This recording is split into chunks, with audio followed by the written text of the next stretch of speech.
আজকে আমাদের ষষ্ঠ ধারার লেকচার 3। আজকে আমরা স্বাভাবিক সংখ্যার সমষ্টি, তার বর্গের সমষ্টি, ঘনের সমষ্টি এই রিলেটেড কিছু ম্যাথ করব এবং সূত্রগুলো দেখব। তো স্বাভাবিক সংখ্যার সমষ্টি নির্ণয়ের যে সূত্রটা সেটা হচ্ছে এটা, n ইন্টু n প্লাস 1/2।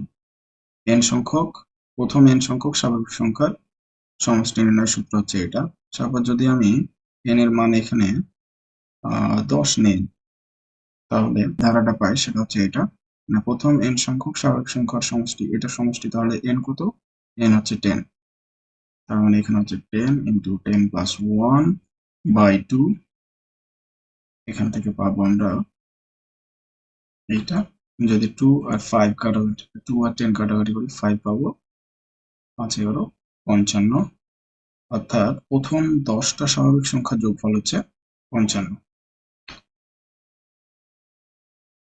যদি আমরা প্রথম n সংখ্যক স্বাভাবিক সংখ্যার বর্গের সমষ্টিতে যাই, তাহলে সূত্র হচ্ছে এটা, n into n plus 1 into 2n plus 1/6। Suppose n এর মান এখানে আমি যদি 3 পর্যন্ত নিই, 1 স্কোয়ার, 2 স্কোয়ার, 3 স্কোয়ার, এইটারই যদি সাপোজ আমি নির্ণয় করি, তার মানে n এর মান হচ্ছে 3, অর্থাৎ 3 into 3 plus 1, 2 into 3 plus 1/6। এখান থেকে পাবো আমরা 3 into 4, এখানে পাবো 7/6। এখানে কাটাকাটি করলে 2 আর 4 কাটাকাটি, দ্যাট মিনস 14 পাচ্ছি আমরা প্রথম 3টা স্বাভাবিক সংখ্যার বর্গের যোগফল।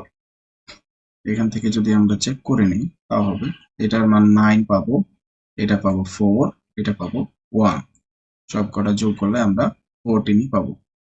এবার আমরা যদি স্বাভাবিক সংখ্যার ঘনের সমষ্টিতে যাই, তাহলে সূত্রটা হচ্ছে এইটা, n into n plus 1/2, এটার উপর হোল স্কোয়ার। অর্থাৎ আমরা যদি এখানে প্রথম 3টা স্বাভাবিক সংখ্যার ঘনের সমষ্টি নির্ণয় করি, অর্থাৎ 1 cube plus 2 cube plus 3 cube equal, তাহলে n এর মান এখানে 3। তার মানে 3 ইন্টু 3 প্লাস 1/2, এইটা পুরোটার উপর হোল স্কোয়ার। অর্থাৎ এখানে পাচ্ছি আমরা 3 ইন্টু 4/2, এটার উপর হোল স্কোয়ার। এখান থেকে আমরা পাবো 6 স্কোয়ার, মানে হচ্ছে 36। তাহলে স্বাভাবিক সংখ্যার ঘনের সমষ্টি এভাবে বের করতে হবে এই সূত্র ব্যবহার করে। আমরা একটা প্রশ্ন নিই এখানে। প্রশ্ন বলছে প্রথম n সংখ্যক স্বাভাবিক সংখ্যার ঘনের সমষ্টি হচ্ছে 441, তাহলে n এর মান নির্ণয় করতে হবে। আর ওই সংখ্যাগুলোর সমষ্টি বের করতে হবে। তাহলে কি বলেছে এখানে, ঘনের সমষ্টি হচ্ছে 441। অর্থাৎ আমরা কি জানি, প্রথম n সংখ্যক স্বাভাবিক সংখ্যার ঘনের সমষ্টির সূত্র আমরা একটু আগে শিখলাম, n into n plus 1/2, এটা পুরোটার উপর হোল স্কোয়ার। এটা ইকুয়াল তাহলে হবে 441, এটাই বলেছে প্রশ্ন মতে। তাহলে এখান থেকে আমরা পাবো n into n plus 1/2 root over 21, এটার উপর স্কোয়ার। রুট আর স্কোয়ার ক্যান্সেল, তাহলে n into n plus 1/2 equal হবে 21। এটাকে একটু ক্যালকুলেট করলে পাবো n square plus n equal 42, n square plus n minus 42 equal 0। এটা হচ্ছে একটা দ্বিঘাত সমীকরণ, যেটা আমরা এখন সলভ করব। n square plus 7n minus 6n minus 42, এখান থেকে n কমন নিতে পারবো আমরা, এখান থেকে মাইনাস 6 ইকুয়াল 0। তাহলে এখান থেকে আমরা পাচ্ছি n plus 7 into n plus n minus 6 equal 0। তাহলে এটা থেকে n এর মান আসছে, n ইকুয়াল একটা পাবো মাইনাসের 7 আর আরেকটা পাবো n ইকুয়াল 6। যেহেতু n হচ্ছে পদ সংখ্যা, তার মানে এটা ঋণাত্মক হতে পারবে না, অর্থাৎ n এর মান এখানে হচ্ছে 6। আমাদের সেকেন্ড পার্টে প্রশ্ন বলেছিল এই সংখ্যাগুলোর সমষ্টি বের করতে হবে, অর্থাৎ প্রথম 6টা স্বাভাবিক সংখ্যার সমষ্টি। অর্থাৎ আমাদেরকে পরের পার্টে যদি সেকেন্ড পার্ট করি, সেকেন্ড পার্টে হচ্ছে এই স্বাভাবিক সংখ্যার সমষ্টি বের করতে হবে। প্রথম 6টা আমরা সূত্র জানি n ইন্টু n প্লাস 1/2, তার মানে n এর মানে এখানে 6, অর্থাৎ 6 ইন্টু 6 প্লাস 1/2, তাহলে 6 ইন্টু 7/2, এখান থেকে পাবো 3 ইন্টু 7 ইকুয়াল পাবো 21। অর্থাৎ প্রথম 6টা স্বাভাবিক সংখ্যার যোগফল হচ্ছে 21।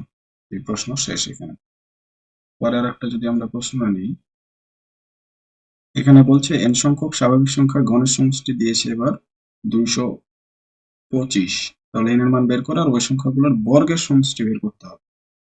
তাহলে গণের সমষ্টি যেহেতু বলেছে, তাহলে প্রশ্ন মতে n ইন্টু n প্লাস 1/2 এটার উপর হোল স্কোয়ার ইকুয়াল 225। তাহলে এখান থেকে পাচ্ছি আমরা m ইন্টু n প্লাস 1/2, আর এখানে পাবো 225 এর উপর রুট হবে। তার মানে এখান থেকে আমরা পাচ্ছি n স্কোয়ার প্লাস n, আর এখানে রুট করলে পাবো 15, এর সাথে 2 গুণ হবে। তাহলে n square plus n minus 30 equal 0। এখান থেকে পাবো n স্কোয়ার, যদি আমরা মিডল ফ্যাক্টর করি তাহলে পাবো 6n minus 5n minus 30 equal 0। তাহলে এখান থেকে কমন পাচ্ছি n ইন্টু n প্লাস 6, এখান থেকে কমন পাবো মাইনাসের 5, n ইন্টু n প্লাস 6 পাবো এখানে। তাহলে এখান থেকে হচ্ছে n প্লাস 6 একটা n মাইনাস 5 ইকুয়াল 0। তার মানে n প্লাস 6 ইকুয়াল 0 অথবা n মাইনাস 5 ইকুয়াল 0। n থেকে n ইকুয়াল 5 পাচ্ছি, এখান থেকে আমরা পাচ্ছি n ইকুয়াল মাইনাস 6। যেহেতু n হচ্ছে পদ সংখ্যা, তার মানে এটা ঋণাত্মক হতে পারবে না, অর্থাৎ এই মানটা গ্রহণযোগ্য নয়। অর্থাৎ n এর মান হচ্ছে এখানে তাহলে 5। তাহলে n এর 5 পেয়ে গেছি। এখন আমরা n সংখ্যক অর্থাৎ প্রথম 5টা স্বাভাবিক সংখ্যার বর্গের সমষ্টি বের করবো সেকেন্ড পার্টের জন্য। সেকেন্ড পার্ট, প্রথম 5টার বর্গের সমষ্টি, এটা বের করতে হবে আমাদেরকে। আমরা এটার সূত্র জানি n into n plus 1 into 2n plus 1/6। তাহলে n এর মান এখানে 5, n into n plus 1, 2n plus 1/6। তাহলে 5 ইন্টু 6 ইন্টু 11/6, 6 6 ক্যান্সেল, তাহলে এখানে পাবো আমরা 55।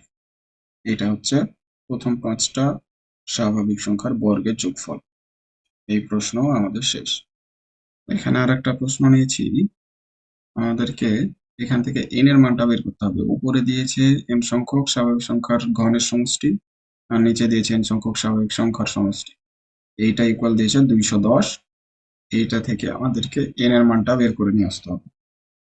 তাহলে আমরা এখান থেকে জানি যে n সংখ্যক স্বাভাবিক সংখ্যার ঘনের সমষ্টির সূত্র ছিল n ইন্টু n প্লাস 1/2 এটার উপর হোল স্কোয়ার, আর n সংখ্যক স্বাভাবিক সংখ্যার সমষ্টি ছিল n ইন্টু n প্লাস 1/2, এটা ইকুয়াল তাহলে 210। এখান থেকে তাহলে আমরা উপরে নিচে কাটাকাটি করে পাবো n into n plus 1/2 equal 210। এখান থেকে পাচ্ছি n square plus n equal 420 পাচ্ছি। এটাকে মিডল ফ্যাক্টর করতে হবে আমাদের। পেয়ে গেছি আমরা দ্বিঘাত সমীকরণ। এটাকে যদি আমরা মিডল ফ্যাক্টর করি তাহলে পাবো n square plus 21n minus 20n 420। এখানে n কমন পাবো, এখান থেকে মাইনাস 20। তাহলে n প্লাস 21 আর একটা হচ্ছে n মাইনাস 20। তার মানে n প্লাস 21 ইকুয়াল 0, আর আরেকটা হচ্ছে n-20 ইকুয়াল 0। এখান থেকে পাবো n ইকুয়াল 20, আর এখান থেকে পাবো n ইকুয়াল -21। n যেহেতু পদ সংখ্যা সেহেতু এটা ঋণাত্মক হবে না, তার মানে -21 গ্রহণযোগ্য নয়, তার মানে n এর ভ্যালু হচ্ছে 20।